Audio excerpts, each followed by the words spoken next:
शेषरे आज कोर्ट रे आत्मसमर्पण करिसंती चिलिका विधायक प्रशांत जगदेव। गत मास 8 तारिख रे बीजेपी नेता को माड मारी फेरार थिले विधायक प्रशांत जगदेव। आज को ठीक एक मास तले बालुगा एनएससी ऑफिस रे आवास और राशन कार्ड बंटन कार्यक्रम रे आक्रमण करथिले।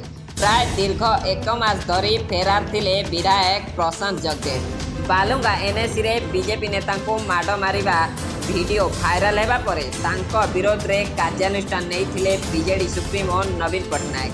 तांको बीजेडी रो निलंबित करा जायतिला। जिला योजना बोर्ड अध्यक्ष पदरु मध्य हटा जायतिला।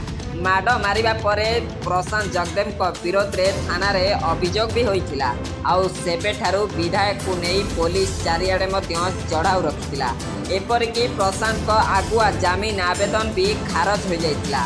आउ ए सब घटना को नहीं बीजेपी प्रतिवाद सह थाना रे एतला देबा सह प्रशांत जगदेव को तुरंत गिरफ करबा पई दाबी मध्य जोर धरतिला। शेषरे आज कोर्ट रे आत्मसमर्पण करिसंती चिलिका विधायक प्रशांत जगदेव। गत मास